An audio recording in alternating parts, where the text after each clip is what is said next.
Greetings, geeks and geek gorillas. It is me. I am back. We're covering Legends of Tomorrow, and honestly, oh fuck, this is the position I take when there's something really good, or just really like what the fuck. And this is both. Oh boy, this finale. Some of the funniest shit I've seen in a long time. I was watching it on DVR and had to pause multiple times. I was laughing that hard. But that's just my personal opinion. You might have another. Let's try to at least jump into saying some of the plot. But before I do, spoiler alert, if you hadn't seen it, I really do suggest you go see it. Then come back and tell me what you think in the comments down below. Okay, so fallout from John completely fucking up all the time. Zari's the cat. But Charlie's like, okay, everything's fixed. Zari's a cat, but that's not my problem. I'm gonna find a cool place for me to live out my days. And then set this ship on autopilot and Zari can go back to the Legends. But the thing is she gets to a place, poses as Marilyn Monroe, runs into a leprechaun. I had to make sure I had to remember back to if they actually called him a leprechaun. So I'm not like Constantine. I'm not being racist. But they did legit call him a leprechaun, so. The Legends come in, or should I say the, what were they? Librarians of the Lexicon? Or Libertarians of the Lexicon, or something like that. But anyway, it's Mick, Ray, and Nate. Just the three of them. Sarah, come on. On your own damn show. Well, I guess it's pretty fitting, because we later find out that the reason why Sarah isn't there is because she died. But anyway, I'm jumping ahead, but I'm going to go ahead and jump ahead because there's a lot of shit in this episode, so I'm going to have to skip some stuff. So, they kill the leprechaun, and then we find out that on their first mission, the unicorn... John never joined them, so they were on their own to dealing with the unicorn. And apparently the unicorn killed Sarah. Everyone took a blow from it. Zari is a cat because they then went to go do the fairy godmother. Not actually do the fairy godmother, but you know what I mean. And the fairy godmother turned her into a cat, and because they don't know anyone who can turn it back, Zari was stuck as the cat. And also, the team is now on a shoot to kill with magical creatures. So, yeah, it's like they have to go pick up John and try to fix everything. And picking up John, you get Mona, who isn't scratched.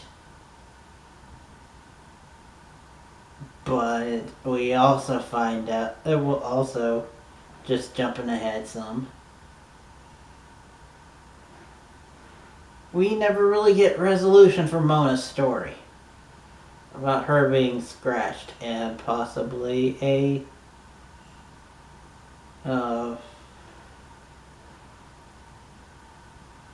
tope.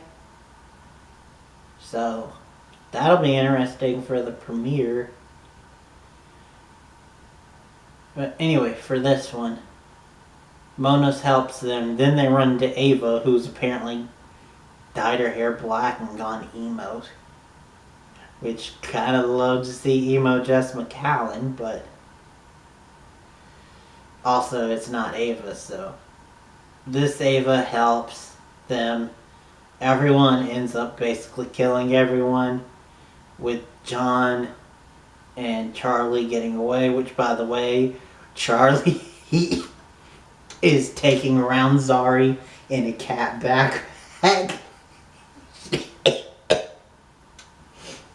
And it's really funny. The cat actor that they got to play Zari, awesome. I loved Cat Zari.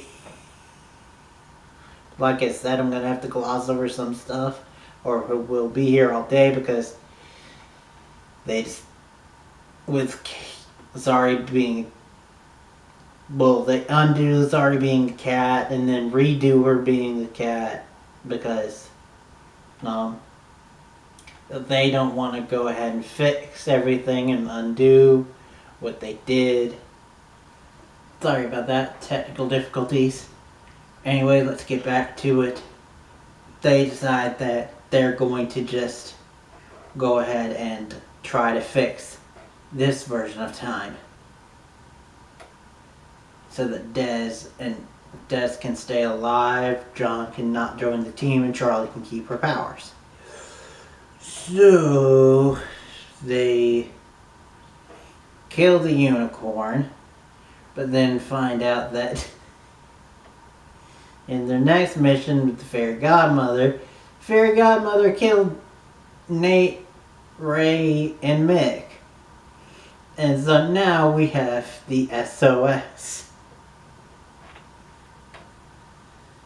The Spies of Space and Spies of Space-Time, I believe that's the name of it. By the way, when they did the one with the guys, it was A-Team kind of intro. This one is a Charlie's Angel kind of intro with Sarah, Ava, and Gideon. Which, oh my god. Gideon is so...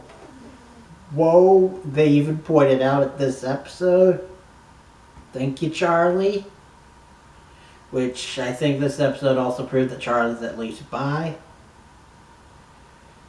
Oh, please make Gideon an actual physical representation on the team. Please. But anyway, SOS, their intro just had me in hysterics. They try to go along with it, figure out what happened, which I already told you what happened. And so they decide to go and fix that by getting the fairy godmother to break with Prudence. And then they later find out that because of that, Mick actually joined up with the fairy godmother. And Mick called everyone a bunch of puppets. So fairy godmother turned everyone into puppets. So that's where we get the puppets from. The preview, and it's... This is the Legends of Puppets. They're singing songs. They're doing the whole Sesame Street, brought to you by the letter 3 and the number. And we also met a great man of history, Napoleon. Of course, Puppet Nate saying that. But anyway, the puppet thing was really funny. I loved it. But I need to hurry things up, so... Then there's a montage of them trying to fix things, and in every reality someone's dead. Then they finally get to the last change. No one's dead, but John, his mind trying to keep up with all the different realities, because he remembers all of them. His mind is gone, so he needs to just say fuck it and not give up on Desmond. Not give up on anything, but But anyway, he just decides, okay, let's just fix this. Charlie tries to step in and say, screw that. I want to keep my powers.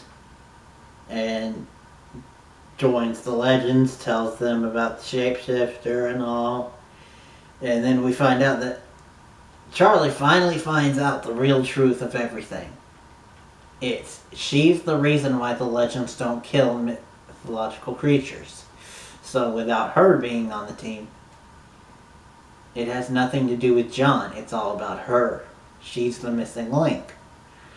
So she learns her lesson just in time for John to fix the realities.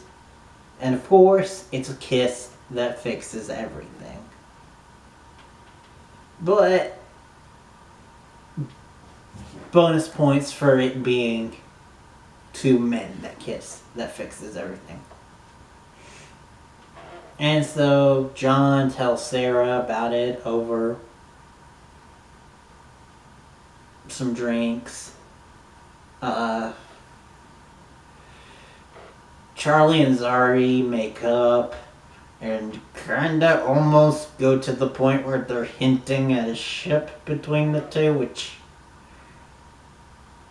kinda ship it.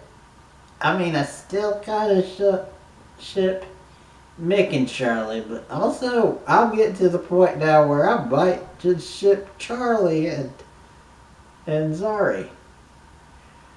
Whew.